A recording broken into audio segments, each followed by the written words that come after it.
À la loi et au témoignage, si on ne parle pas ainsi, il n'y aura pas les saluts pour le peuple. Bonjour. J'espère que vous avez passé des très bonnes années, fêtes de fin d'année surtout, et une nouvelle année remplie d'espoir, de vie et surtout des bonnes santé. C'est mon souhait pour vous. Je bénis le Seigneur pour le privilège surtout d'avoir la vie en ce moment, d'être traversé en bonne santé. C'est vrai, peut-être tu n'as pas eu tout ce que tu voulais en 2025, mais si je peux te rassurer d'une chose, c'est que Dieu ne t'a pas oublié, il t'aime toujours.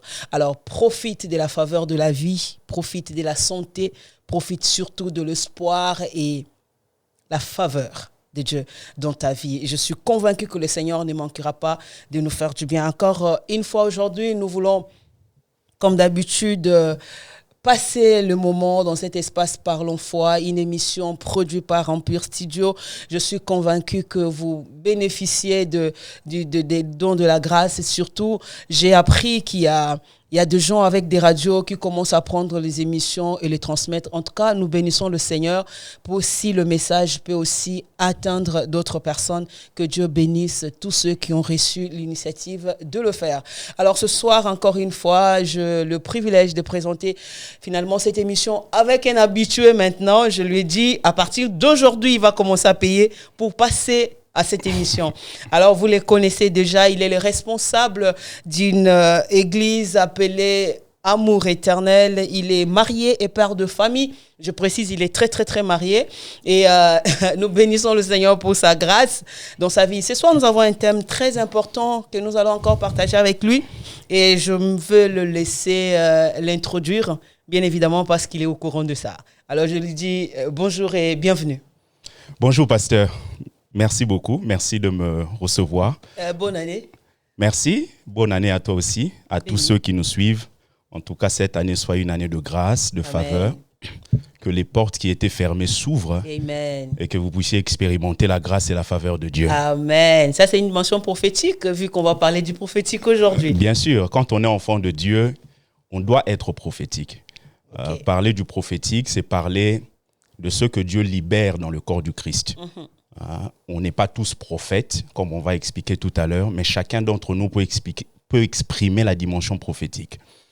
Donc, un prophète, par définition, c'est quelqu'un qui est un don pour le corps du Christ. D'accord. Quand vous lisez Éphésiens chapitre 4, Jésus fait des dons à son Église. Jésus est la tête de l'Église et l'Église est son corps. Jésus prend des hommes qui l'emmènent captifs et il les fait dons à l'Église. Alors, lorsqu'on parle des dons, il y en a 5. Il y a prophète, évangéliste, docteur, pasteur et apôtre. Les 5 ont des dons spirituels, mais eux-mêmes en tant qu'individus sont des dons pour l'Église. D'accord. Et c'est ainsi que lorsque vous regardez la manière dont la Trinité est formée, vous avez le Père, le Fils, le Saint-Esprit.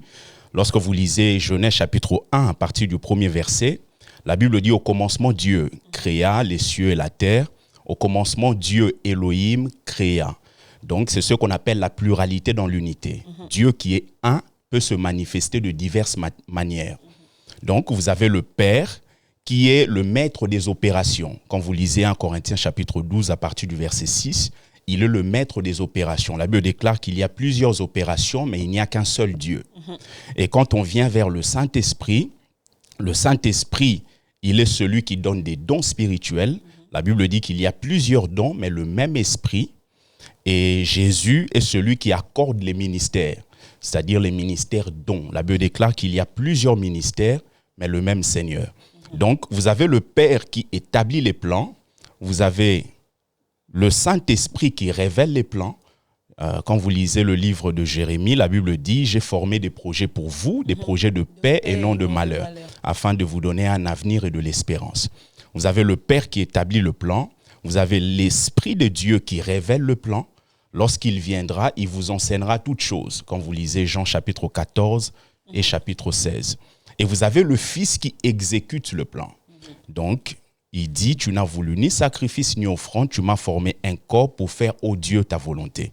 Donc, lorsqu'on parle des dons hommes, il s'agit de la dimension exécutée par Jésus. C'est-à-dire que c'est Jésus qui donne des dons à son Église afin que ces dons fassent deux choses principalement. Premièrement, perfectionner les saints. Deuxièmement, édifier le corps du Christ. Et très souvent, on les appelle des ministères, mais lorsque vous lisez Éphésiens chapitre 4, vous voyez que l'apôtre Paul ne les appelle pas des ministères. L'apôtre Paul les appelle des dons. Et en tant que dons, ils sont appelés à pouvoir perfectionner les saints, les édifier en vue de l'œuvre du ministère. Pasteur Rodin, là, le don, on parle du don en tant qu'humain ou le don spirituel qui sont relevés? Parce qu'on va parler finalement de la différence entre un ministère prophétique et un don prophétique. Bien sûr, il y a une différence entre un ministère prophétique et un don prophétique. Mais lorsque je commence par vous parler du prophète, le prophète n'est pas seulement quelqu'un qui a des dons spirituels. Il est lui-même un don que Christ a fait à son Église. En fait, en tant qu'individu, il est un don. C'est un peu comme dans certains pays, vous allez voir qu'il y a plusieurs institutions, mais vous allez voir dans certains pays, le président de la République lui-même est une institution. C'est-à-dire qu'il n'a pas seulement des choses, mais lui-même, il représente toute une structure. Donc, un homme que Dieu a appelé dans les 5 dons qu'on voit dans Éphésiens chapitre 4, il n'est pas seulement celui qui a des dons spirituels, des charismes, charis en grec, qui donne le don de grâce, mais lui-même est un don que Christ a fait à son Église. C'est ainsi que tel que je suis là, je n'ai pas seulement des dons spirituels en moi, mais moi-même, en tant qu'individu, je suis un don que Christ a fait à son Église d'une manière générale. Et là, il ne s'agit pas d'une église locale, il s'agit d'une église universelle. Donc, Jésus libère des gens afin qu'ils soient des dons pour son Église. Jésus libère des gens afin qu'ils soient des dons pour son Église. Mais effectivement, il n'y a pas que le prophète qui sont les dons, le pasteur sont des dons. Bien sûr. Pour l'Église, les apôtres également. Mais nous avons un problème, c'est-à-dire c'est le sujet même aujourd'hui. Je voulais qu'on essaye d'aller en profondeur, en nous donnant, en nous révélant vraiment le point qui différencie le don, quelqu'un qui a les dons prophétiques et quelqu'un qui a le ministère prophétique. Parce que tout est mélangé, on ne comprend plus rien. On a l'impression qu'il suffit d'avoir une vision, il suffit d'entendre la voix de Dieu. Bim, ça peut s'autoproclamer prophète, ça peut ouvrir aussi une église, ça peut commencer à faire beaucoup de bruit. Mais c'est qui un prophète de ministère et c'est quoi les dons prophétiques? Très important, très belle question. C'est important de définir un certain nombre de choses parce que tout ce qui est mal défini finit mal. Ouais. C'est vraiment important. Les gens peuvent évoquer un certain nombre de notions, mais c'est important d'avoir la vraie définition derrière. J'aime beaucoup une histoire. Lorsque vous lisez le livre de Juges, ce livre est particulier. C'est un livre qui nous parle d'une certaine spirale spirituelle qu'on voit au niveau du peuple. Le peuple tombe, se relève, se relève. Et dans ce livre, il y a ce que j'appelle les 5 ères que le peuple vit. Premièrement, le peuple vit une certaine rébellion. Le peuple se rébelle. Et deuxièmement, le peuple, après avoir connu la rébellion, vit la ruine. Et après avoir expérimenté la ruine, le 3e ère, le peuple vit ce qu'on appelle la repentance. Parce que la ruine les emmène à pouvoir prendre conscience du fait qu'ils doivent retourner vers Dieu. Et lorsque le peuple se repent, Dieu apporte ce qu'on appelle la rédemption. Ça, c'est le 4e ère. Et le 5e ère, par sa miséricorde et son amour, Dieu accorde le repos. Maintenant, lorsque vous lisez ce livre, vous allez voir un moment où on parle de Jephthé. Jephthé, un homme qui a été rejeté par son peuple parce qu'il était de Galade. Et la Bible déclare que les gens de Galade, à un moment, sont venus chercher Jephthé. Et ils ont dit, nous voulons que tu sois notre roi, tu sois notre leader. Jephthé a commencé à diriger ce peuple. Et là, il déclare qu'à un moment, ils avaient un problème avec la tribu d'Éphraïm. Alors, avec la difficulté qu'ils vivaient avec la tribu d'Éphraïm, un moment, pour pouvoir savoir si quelqu'un vient réellement de la tribu d'Éphraïm, il demandait à cette personne de prononcer un certain mot. Et ce mot, c'était Shiboleth. Mais le problème, c'est que les gens d'Éphraïm n'arrivaient pas à prononcer ce mot. C'est-à-dire qu'à chaque fois que quelqu'un avait du mal à prononcer ce mot, ils se rendaient compte qu'il venait d'Éphraïm. Eux, au lieu de dire Shiboleth, ils disaient Siboleth. Or, lorsque vous étudiez les deux mots, vous avez l'impression qu'il y a vraiment le même sens. Mais le problème, c'est que dans la manière d'exprimer ça, c'est différent. En fait, quelquefois, lorsqu'on dit grâce, Pasteur, pour quelqu'un d'autre, c'est pas grâce, c'est glace. Lorsqu'on dit rédemption, pour quelqu'un d'autre, c'est autre chose que ce que nous sommes en train de voir. C'est ainsi que c'est important, avant même d'aller plus loin, de pouvoir mettre en place un certain nombre de définitions qui nous permettent de pouvoir comprendre le concept.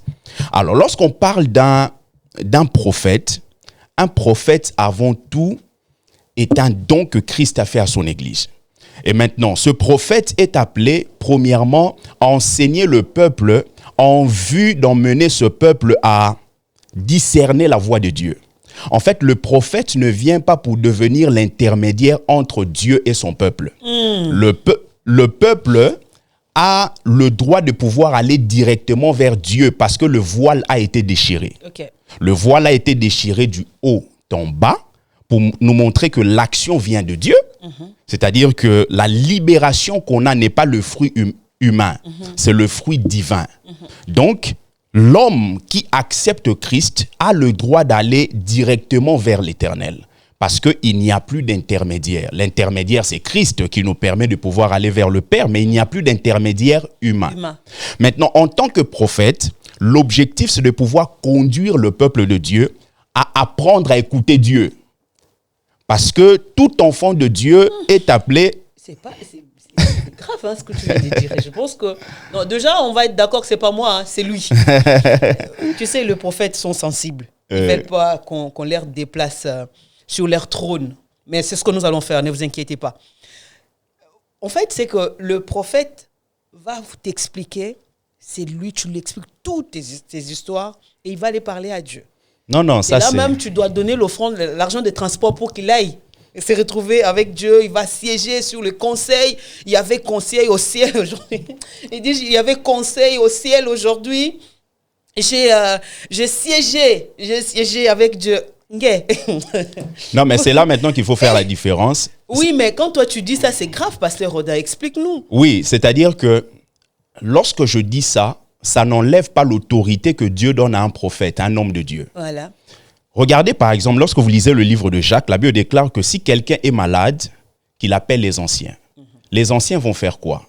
Ils vont prier en loignant d'huile. Maintenant, la question que je me pose, la personne qui vient voir l'homme de Dieu, qui va prier pour lui en loignant d'huile, est-ce que cette personne a la capacité de faire exactement ce que l'homme de Dieu fait chez lui? Oui. L'huile, la personne peut l'avoir chez lui à la maison, chez elle à la maison, et faire la même chose. Donc, c'est pour nous montrer que ce que je suis en train de dire ne vient pas annuler l'autorité que Dieu donne à un homme de Dieu, que Dieu donne à un prophète. Mais dans notre communion avec Dieu, dans notre relation avec Dieu, on n'a pas besoin d'intermédiaire.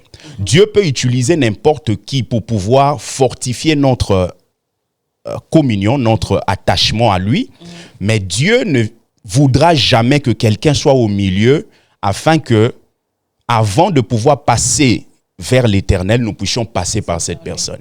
Donc, un prophète est appelé à pouvoir enseigner le peuple afin que le peuple puisse avoir cette capacité de pouvoir écouter Dieu. En fait, l'objectif d'un homme de Dieu, c'est de rendre des gens indépendants de son exercice d'autorité. En fait, cela signifie, lorsque je suis pasteur, l'objectif, ce n'est pas que lorsque, à chaque fois, une dame a un problème avec son enfant à la maison, puisse m'appeler à 3 heures pour que je puisse prier pour son enfant. Il faudrait que moi, je puisse conduire cette dame à comprendre qu'en Christ, il y a une autorité qui se repose sur sa vie et qu'à chaque instant, même à 2 heures du matin, elle n'a pas forcément besoin de m'appeler. Elle peut imposer les mains à l'enfant et que l'enfant soit guéri. Exact. Moi, elle peut m'appeler en tant que père afin de m'informer. Elle peut même me demander la prière. Mais elle ne doit pas penser que elle n'a rien pour pouvoir communiquer à cet enfant. Mais quand tu dis ça, et ceux qui donnent les photos à leurs fidèles, ils vont, quand il y a un problème comme ça à la maison, ils vont prendre la photo, ils vont poser soit sur la tête, soit sur le ventre de l'enfant. Et puis, on voit des témoignages comme ça, on va dire, quand j'avais pris la photo de papa, ils vont défendre ça tout en expliquant le passage de Paul où la Bible dit, les gens commençaient à prendre même le mouchoir que Paul a utilisé. Et ils partaient avec pour guérir de malades. Donc, ils peuvent aussi utiliser les photos. Alors là, on est dans le domaine des signes, dans le domaine des choses qu'on peut utiliser dans le but de pouvoir parvenir à un résultat. Et ça, c'est un monde très, très ouvert. Pourquoi? Parce que Dieu n'est pas dans une boîte. Dieu est multiforme. Ce qui fait que Dieu peut utiliser n'importe quelle méthode pour pouvoir arriver à un certain résultat. Même la méthode de la bière, là qu'on voit, on prend la bière, on donne aux gens pour guérir. Oui, parce que pour nous, la bière a une connotation négative. Mais regardez Jésus. Jésus vient voir un homme qui était sourd. Et cet homme qui était sourd, en même temps, il avait du mal à parler. Pourquoi? Parce que généralement, lorsqu'on est sourd, ça affecte notre langage. Okay. Donc même scientifiquement, on a découvert que les enfants qui ont du mal à parler, c'est parce que très souvent, il y a un problème au niveau de leur écoute. Donc Jésus vient voir cet homme, il l'emmène à l'écart, et ensuite, Jésus met les doigts sur ses oreilles, c'est-à-dire le doigt part de l'autorité. Donc l'autorité de Christ vient s'imprégner aux oreilles de cet homme. Et ensuite, il prend la salive, il met au niveau de sa langue, la salive, il met encore au niveau de la bouche de cet homme. C'est pas propre tout ça. Ah bah c'est pas hygiénique. C'est pas hygiénique. Donc je pense que si aujourd'hui je le fais à l'église, peut-être certaines personnes peuvent quitter l'église. Donc ce n'est pas pour dire que tout ce que les gens font vient de Dieu, mais c'est pour nous montrer que dans ce monde-là, il faut être très prudent. Parce que Dieu peut communiquer une méthode, mais cette méthode peut nous paraître assez néfaste. Est-ce que cette méthode peut rester authentique? Ça veut dire que ça peut rester coutumière, on dit... non, on ne peut pas s'attacher à une méthode. On s'attache à Dieu, mais le Dieu que nous suivons peut utiliser n'importe quelle méthode. Donc la méthode ne doit pas devenir notre Dieu. L'Éternel reste notre Dieu, mais en marchant avec lui, il peut utiliser n'importe quoi. Regardez par exemple lorsque Naaman vient voir Élisée. Naaman arrive, Élisée est dans sa maison, Élisée ne sort même pas. Élisée dit qu'on puisse dire à Naaman de pouvoir aller se jeter 7 fois dans le Jourdain. Et Naaman se dit, mais il n'y a pas d'autre fleuve. C'est-à-dire que pour Naaman, c'est inconcevable de pouvoir lui dire d'aller se jeter là-bas. Or, c'était la méthode établi par Dieu pour pouvoir ramener la guérison dans la vie de Naaman. Je crois qu'on a fait une émission la fois passée. J'ai expliqué ce qu'on appelle les causes méritoires et les causes instrumentales. C'est-à-dire que Dieu peut utiliser une cause instrumentale pour pouvoir nous communiquer une certaine bénédiction. Toutes les personnes qui vont au Jourdain ne sont pas guéries. Mais comme la directive vient de Dieu, parce qu'Élisée représente Dieu, comme la directive vient de Dieu, Naaman qui va aller se jeter 7 fois sera guéri. Donc c'est important que dans notre vie, que nous comprenions que notre vie n'est pas la vie de tout le monde. Et dans notre manière d'avancer avec Dieu, Dieu peut utiliser n'importe quelle méthode afin de pouvoir nous communiquer ses richesses, la guérison, la restauration. Maintenant, une fois que nous vivons quelque chose avec Dieu, c'est important que nos yeux soient focalisés sur Dieu et non pas sur la méthode. Parce que l'Éternel qui dit à Ésaïe de pouvoir aller dire à Ézéchias de préparer sa maison parce qu'il va mourir, le même Dieu peut dire au même prophète Ésaïe de retourner et lui dire qu'il lui a donné 15 ans de plus. Donc, quelqu'un qui s'attache à la méthode peut se dire, ok, Dieu m'a déjà donné 15 ans, a déjà dit que je vais mourir et c'est fini. Alors que, avec la prière d'Ézéchias, Dieu qui avait parlé revient pour pouvoir accorder 15 ans de plus. Dieu revient pour pouvoir accorder 15 ans de plus. Bon, je suis d'accord avec Dieu n'est pas structuré, Dieu n'est pas dans une boîte, ça je suis d'accord. Il y a cette histoire déjà de la séparation déjà de mère. Il y a eu 4 hommes dans la Bible qui ont séparé l'eau. Et on se rend compte que Moïse, il a fallu qu'il prenne le bâton et la mer Rouge était séparée. Oui. Quant à Josué, devant le Jourdain, il fallait que le sacrificateur porte l'arche de l'alliance et qu'il pose leurs pieds dans l'eau. Les Jourdains étaient séparés. Élie devait prendre son manteau, frapper pour que l'eau soit séparée. Mais bref, ils ont eu le même résultat, mais ce n'était pas de la même manière. Mais moi, je parle de la coutume, je parle de ce qui est devenu comme Kodiana Bango. C'est-à-dire que c'est comme ça que ça marche. Si tu ne fais pas ça, il n'y aura pas la guérison. Si tu ne fais pas ça, il n'y aura pas le changement. Et ça devient des trop. Ça devient un véritable freinage à l'évangile, surtout à la bonne nouvelle de Jésus-Christ, parce que plus ces choses s'installent, plus l'évangélisation devient difficile.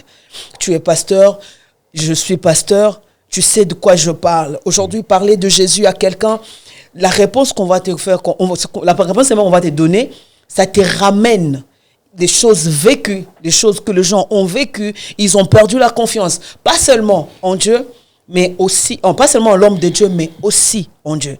Et ça, comment y remédier? C'est une très bonne question et c'est très bien de pouvoir évoquer ça parce que, en fait, les dérives ont toujours existé.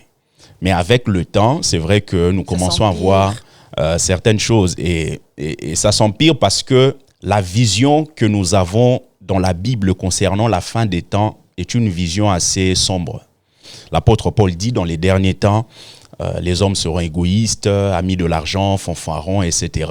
L'amour du plus grand nombre va se refroidir. Donc, ce monde ne va pas s'améliorer. Les choses vont de mal en pis. Alors, c'est important que les gens comprennent, pasteur. Lorsque vous regardez les différents ministères prophétiques dans l'Ancien Testament, vous allez vous rendre compte qu'à chaque fois que Dieu suscite un prophète, c'est parce qu'il y a un problème. Tu es d'accord? C'est parce qu'il y a un problème. Pourquoi Dieu suscite le prophète? Dieu suscite le prophète premièrement parce que dans les temps anciens, il y avait 3 offices principaux. Vous avez l'office du prophète, vous avez l'office du prêtre, vous avez l'office du roi. Donc, le prophète, c'est lui qui était appelé à oindre le sacrificateur et à oindre le roi. Maintenant, le prophète était suscité afin de pouvoir reprendre le peuple, reprendre le roi, reprendre le sacrificateur. Cela signifie que si le peuple est repris, c'est parce qu'il y avait une certaine loi à observer, que le peuple n'a pas su observer. Cela signifie ceci. Dieu suscite le prophète généralement quand ça va mal. Cela signifie que la parole de Dieu est suffisante pour que quelqu'un puisse mener à bien sa vie et sa relation avec Dieu. Ah, mais si c'est le prophète finalement qui est le mal en question, qu'est-ce qu'on fait, pasteur Rodin? En fait, c'est ça maintenant qu'il faut comprendre que l'homme a besoin d'entendre quelqu'un qui transcende ses capacités naturelles. C'est ainsi que vous allez voir même dans des religions traditionnelles africaines, vous allez voir que les gens cherchent à être en contact avec l'au-delà. Vous allez voir quelqu'un, par exemple, avant de manger, prendre un peu de nourriture, avant de boire, prendre un peu de coca, jeter par terre et dire que c'est pour les ancêtres. C'est-à-dire que pour lui, les ancêtres sont l'intermédiaire entre sa relation et la relation de celui vers qui il ne peut pas y aller. C'est-à-dire qu'il y a quelqu'un qui est tellement au-delà, il est inaccessible, mais il devient accessible à partir des ancêtres. Donc, l'homme, d'une manière générale, et surtout lorsqu'on prend l'Africain a un côté positif à accepter tout ce qui est lié à la religion. Donc, l'homme a besoin qu'on puisse lui dire que celui qui est plus fort que toi est en train de te dire ça, est en train de te dire ça, est en train de te dire ça. Rodin, arrête de m'amener loin. Arrête de m'amener, Moussika. Je dis ceci. Si le mal était le prophète, parce que tu as dit que lorsqu'il y a un mal, lorsqu'il y a quelque chose ne va pas, Dieu suscite un prophète. Oui. Mais si le véritable mal devient le prophète suscité par Dieu, qu'est-ce qu'on fait? Non, mais un homme que Dieu suscite ne peut pas ramener le mal, à moins que lui-même puisse se compromettre par rapport à ce que Dieu lui demande. Et ceux qui se disent prophètes qui viennent de Dieu, là, nous, on va dire qu'ils viennent d'où? Non, mais c'est ça maintenant le problème. Il faut que les gens aient la révélation et aient le discernement. Okay. Parce que tout celui qui se dit homme de Dieu n'est pas homme de Dieu. Il y a des gens qui sont, j'en connais plusieurs, il y a des gens qui sont prophètes. Et aujourd'hui, le mouvement prophétique commence tellement à prendre de l'ampleur. Les gens, comme j'ai expliqué, les gens ont besoin d'entendre Dieu. Ont besoin d'entendre quelqu'un qui va au-delà de leur capacité naturelle. Et cette personne-là, on l'identifie au nom de Dieu. Maintenant, le problème, c'est que l'homme ne se fie plus ou ne se concentre plus sur la source, mais regarde simplement le résultat. Or, ce qui intéresse Dieu, ce n'est pas d'abord le résultat. Ce qui intéresse Dieu, c'est d'abord le caractère de la personne qui est en train de communiquer. C'est ainsi que vous allez voir Dieu n'est pas seulement préoccupé par le résultat, mais il est aussi préoccupé par le moyen par lequel le résultat est obtenu. Ok. Regardez Abraham. Abraham devait avoir un enfant. C'est une promesse qui vient de Dieu. Mais le problème, c'est que lorsqu'Abraham va avec Agar, on a comme l'impression que la prophétie se réalise. Parce que l'objectif, c'était que Abraham puisse avoir un fils. Lorsqu'on le voit de loin, on peut dire, ok, Dieu a été fidèle, Abraham a eu un fils. Mais le problème, c'est que Dieu n'est pas seulement préoccupé par le résultat, Dieu regarde aussi le moyen par lequel nous sommes en train d'obtenir la chose. Okay. Pour Abraham, Dieu voulait qu'Abraham ait un enfant, mais avec Sarah. C'est la raison pour laquelle, même s'il l'a eu avec Agar, Dieu a quand même fini par accomplir sa promesse parce que cet enfant devait venir par Sarah. Vous voyez? Donc, tout celui qui se dit homme de Dieu n'est pas homme de Dieu. Aujourd'hui, il y a des gens, par exemple, lorsque vous allez vers eux, ils vont vous dire pour grandir dans le prophétique, il faut faire telle prière, il faut réciter tel psaume avec des bougies, il faut être là à minuit, en train de pouvoir parler en langue, et en même temps, on vous donne des phrases, afin de pouvoir prononcer. Tout ça pourquoi? Pour pouvoir avoir des noms des gens, pour avoir des prénoms des gens, leur date de naissance. Leur date de naissance. Peut-être même de temps en temps aller un peu vers... Moi qui fête mon anniversaire chaque année, là, c'est sur Facebook même. On me rappelle sur Facebook mon anniversaire. Mais toi, Zambie. Alors que Dieu peut utiliser tout ce que je viens de numérer pour pouvoir communiquer un signe pour quelqu'un. Vous voyez, par exemple, dans la dimension de la parole de connaissance, Dieu peut parler à quelqu'un sur des choses que la personne connaît. Mais ce n'est pas pour que la personne découvre, mais simplement pour que la personne sache que l'Éternel qui est en train de lui parler le connaît mieux que lui-même. Vous voyez? C'est-à-dire que quelque chose que vous connaissez, moi je viens vous le dire, ce n'est pas une nouveauté pour vous, mais pendant que Dieu est en train de m'utiliser, c'est simplement pour vous montrer que Dieu vous connaît exactement comme il se doit. Mais le problème, c'est que plusieurs personnes essaient d'entrer dans tout ce qui est cabale juive, etc., dans le but de pouvoir recevoir des informations, des noms, des prénoms. Et ce qui fait que lorsque l'exercice de ce ministère est effectué, ça n'affecte pas des cœurs. Ça ramène une certaine effervescence. Voilà, prophétie. Waouh, il a été fort. Papa. Voilà, donc... mais c'est important que les gens... C'est important que les gens comprennent que la dimension prophétique n'est pas l'apanage des prophètes. C'est l'apanage de tout enfant de Dieu. Dieu libère ça pour tout enfant de Dieu. Vous voyez, lorsque vous lisez les textes de Joël, il dit après cela, je répandrai de mon esprit sur toute chair. Vos fils et vos filles prophétiseront. Et lorsque vous arrivez dans Actes des Apôtres, l'apôtre Pierre est en train de confirmer la parole de Joël. Il dit, ce que Joël disait, c'est ce qui vient de se manifester. Exact. Donc, vos fils et vos filles prophétiseront. Donc, c'est important parce que prophétiser signifie parler à l'avance. C'est-à-dire qu'il y a un événement qui va se produire, vous parlez maintenant, afin que lorsque ces choses vont se réaliser, les gens puissent glorifier Dieu. Regardez dans la manière de fonctionner de nos ministères prophétiques. La gloire revient aux prophètes et non pas à Dieu. Pas à Dieu. Or, pas à Dieu. Le témoignage de Jésus, c'est l'esprit de la prophétie. À chaque fois que vous avez quelqu'un qui exerce un ministère, vous avez comme l'impression que toute la gloire revient à cette personne. C'est qu'il y a un problème. Regardez des ministères comme le ministère d'Ézéchiel. Ézéchiel, un prophète authentique que Dieu a appelé pour pouvoir avertir le peuple. Pour leur dire, si vous ne changez pas, vous allez être emportés, vous allez partir à Babylone. Et la manière de fonctionner de Dieu avec Ézéchiel, un moment, Ézéchiel commence même à mimer. Vous allez voir Ézéchiel, il mime des choses et derrière ces mimes, il y a des messages que Dieu communique. Mais regardez la vie d'Ézéchiel. Ézéchiel, à un moment, Dieu l'emmène à pouvoir manger des excréments, des choses comme ça. Et quelle gloire qu'on peut tirer de ça.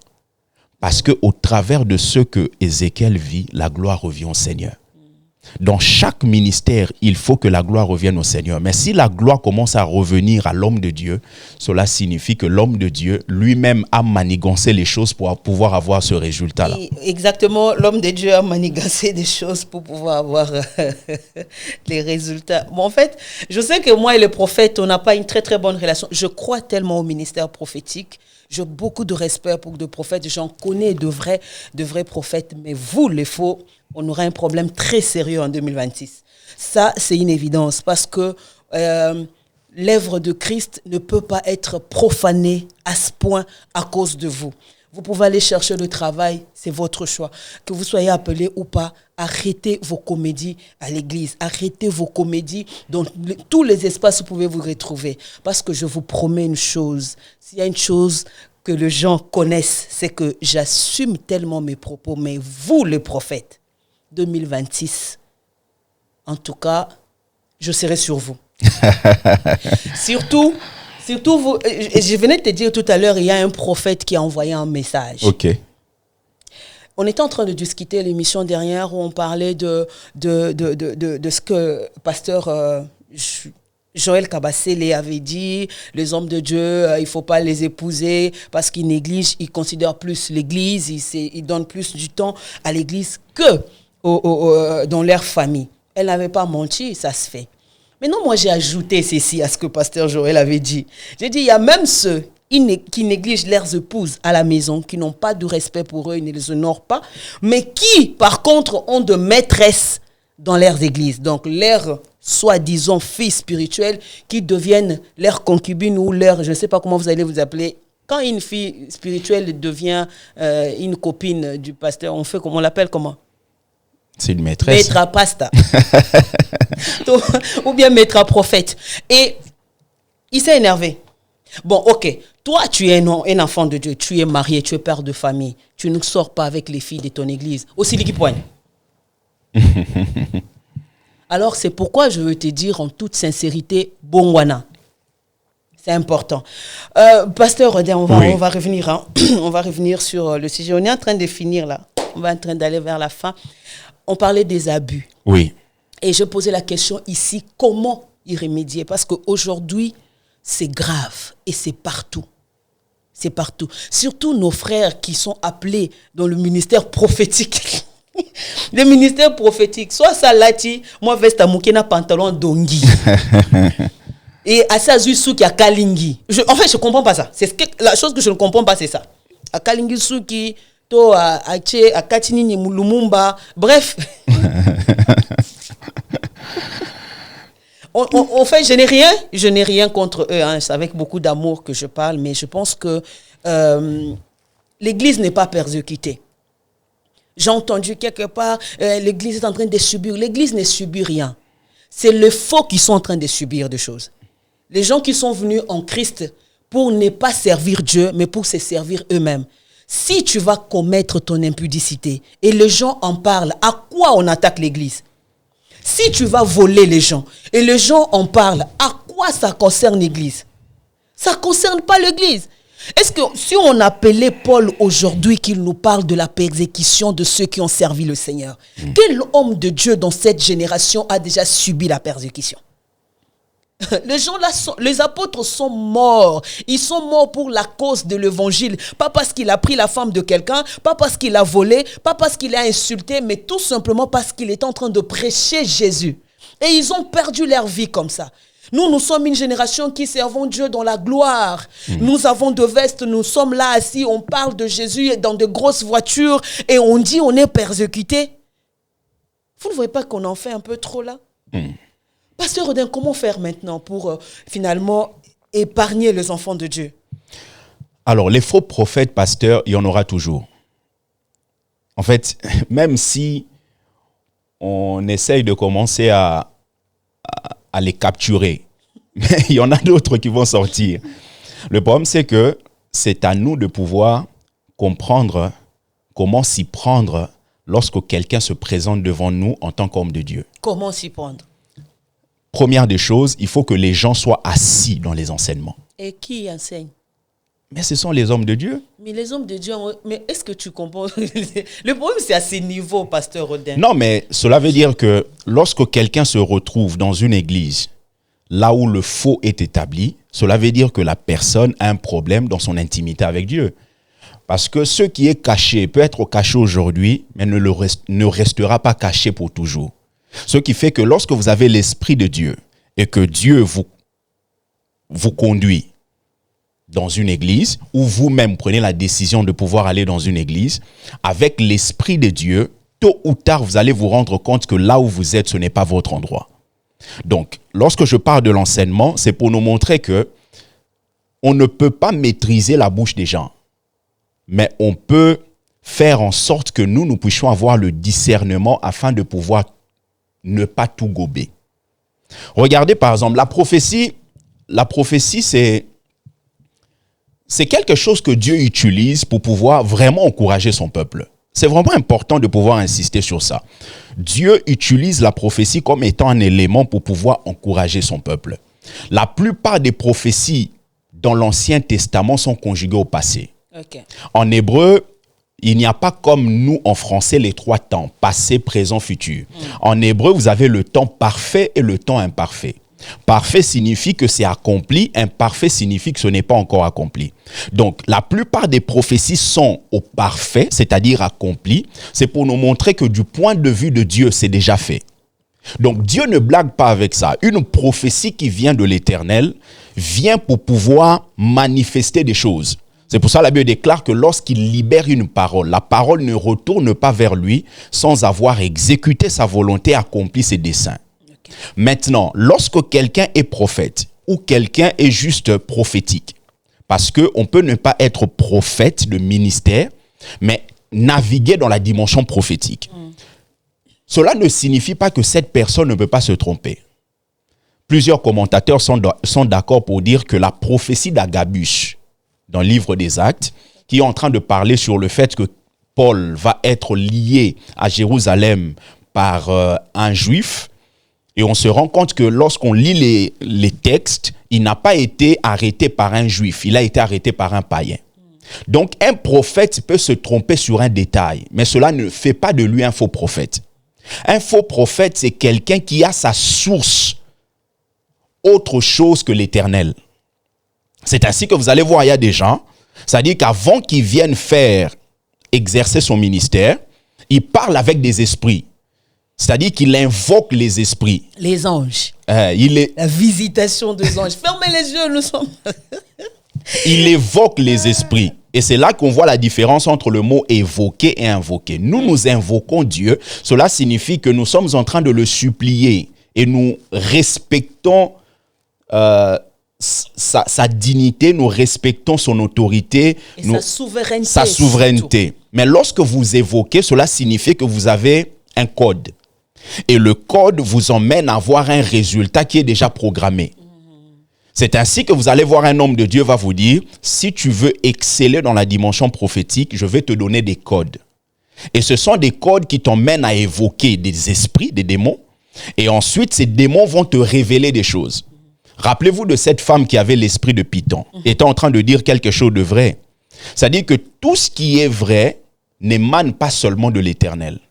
Le diable se déguise en ange de lumière et il peut connaître un certain nombre de choses afin de pouvoir induire certains enfants de Dieu en erreur.